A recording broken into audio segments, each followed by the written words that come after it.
Cleveland, what if we built a culture that helps us live longer?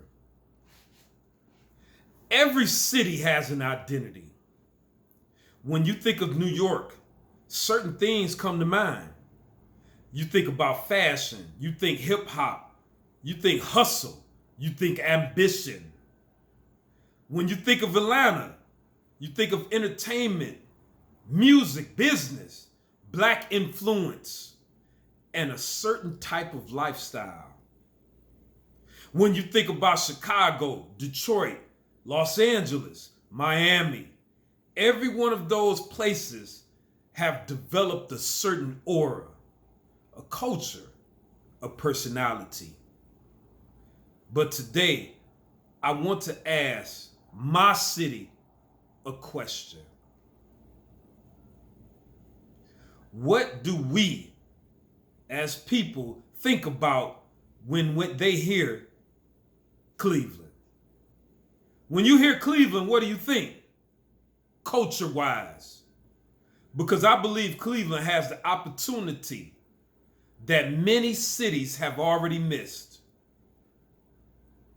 We have an opportunity to build a culture that is not based simply on how much money we can spend. Not based on, he got a nice car that's nicest on the block. Not based on who can wear the most expensive clothes. Not based on who can party the hardest. But a culture based on something much more powerful. What if Cleveland became known as the city where people learn how to master themselves? A culture should teach people something. Culture is more than music, more than food, more than clothing. Culture is not about what neighborhood you come from. A real culture teaches people how to live. It teaches them what is respected. A real culture teaches a community what is respected. It teaches us what success looks like. It teaches the children what they should become.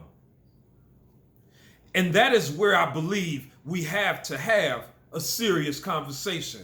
Because for far too long, many of us have been taught that the highest form of success is about getting more. Not nothing internally, just get more and act however you want. More money, more possessions, jewelry, more food.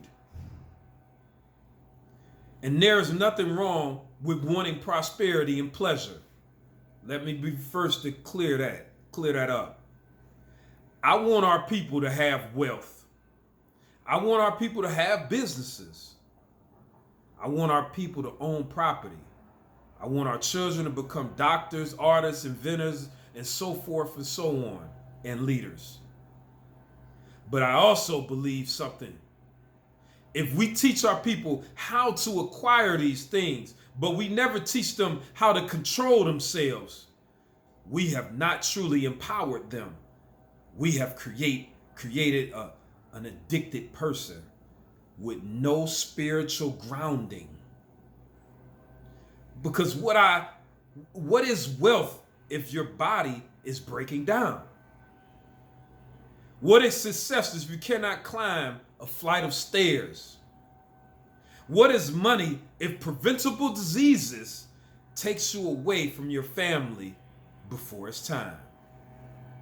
What is a beautiful house if people inside of it don't know how to care for themselves? See, the problem with our communities in Cleveland is about consumption. In many communities of the cities I named, consumption. I look at different cities around America and I see incredible creativity. Black Americans have influenced the entire world through music, fashion, sports, language, entrepreneurship, art. We have created industries worth billions, but we also have to be honest enough to ask ourselves, have some of these things that we created also taught us how to consume ourselves? Have we sometimes confused freedom with excess? Have we confused wealth with waste? Have we confused having money with having discipline? There's a difference between prosperity and consumption. Prosperity builds, consumption uses. Prosperity asks, how can I make this last? Consumption say, well, we can get some more. What can I get the next one at? And if we are going to build a different future for Cleveland, we have to teach our young people they do not have to spend their entire lives chasing these things like a fiend. The next shoe, the next car, the next party, the next pleasure experience, the next relationship, the next dollar, the next distraction. Sometimes the greatest things you can do is stop chasing everything outside of yourself and start building what's inside yourself. What I want Cleveland to become. Now imagine this. Imagine somebody saying, you know, those people from Cleveland, they take health seriously. They ain't playing. Imagine Cleveland being known as a place where people exercise in the park, where recreation centers are full, where grandparents are still strong and active, not needing a pamper, where people in their 80s are still moving, exercising. This is more than exercise. I'm talking about a place where children grow up understanding how their bodies work, from their pancreas, yes, to their bowel, to their circulatory system. Understanding these things, that is so important. Where young men understand that their strength is not just about how much weight they can lift. Strength is discipline, spiritual, mental, emotional. Strength is responsibility. Strength is about controlling your impulses and not being a fiend. Strength is being able to sacrifice temporary pleasures for greater future. Imagine young women understanding that their beauty is not just what you put on your body. It's also what you put in your body and how you build yourself from within. Character, personality, morals, principles. Imagine families learning how to cook meals that was flavorful, culturally rich, and also supported by a long life. Imagine a community where fasting, exercising, breathing, walking, strength training, learning, and personal development become normal conversations. Yeah, this is what we do. This is what we do. Not something strange and weird. Not something only a few people do, but normal. This is what I mean when I say I want to build culture. Culture. It could not just be a slogan we paste everywhere. What is it for real? All these other things that have been deceiving us through these years to consume? We cannot put a phrase on a t-shirt and call that transformation. It's about how we live our lives and build a culture. Culture is created through repetition and practice. If every generation teaches the next generation to eat the same destructive foods, that becomes a culture, i.e., high blood pressure, obesity. Oh, we thought it run in our family. No, these habits run in our family. Strokes at an early age, heart disease at just an early age. Oh, it run in my family. No. What's happening is we're practicing the wrong behaviors. But the good news is culture can be changed.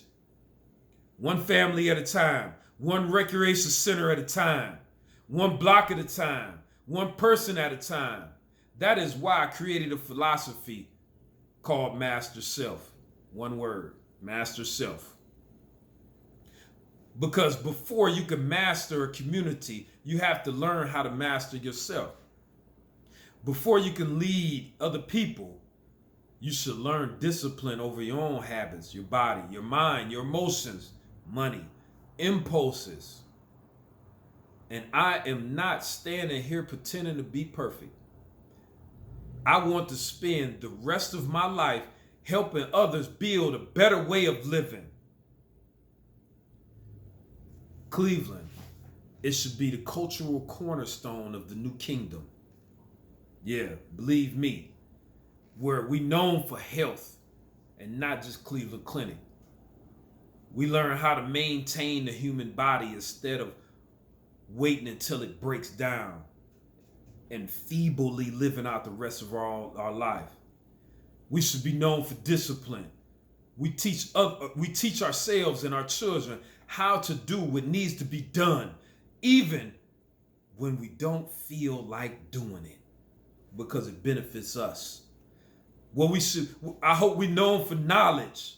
We read, we learn, we understand our bodies, our history, our finances, technology, and the world around us and what's going on. We no longer live life in the blind, doing whatever is prescribed to us. We have the knowledge to see the deception. 4, I pray that we are a people of service. We stop asking only what I can get, and we begin to ask, what can I build? Who can I help? Can I contribute? Who can I help elevate? I hope we're known for legacy. We start thinking beyond these weekends, beyond the paycheck, beyond this year and the tax returns is coming.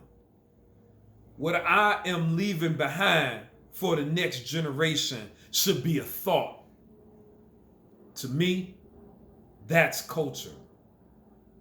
Not just something we wear, something we practice. So Cleveland, I am not asking you to become New York or Atlanta, Chicago, Detroit, Los Angeles, Miami. I know they sound cool and they look cool. Those cities have their own journey, their own identities, their own contributions. What if Cleveland became the laboratory for building the cultural cornerstones that's needed? Sharp minds, disciplined people, longer lives, longer family generations that achieve more. Are you committed to helping me build the creeds I laid down in this video?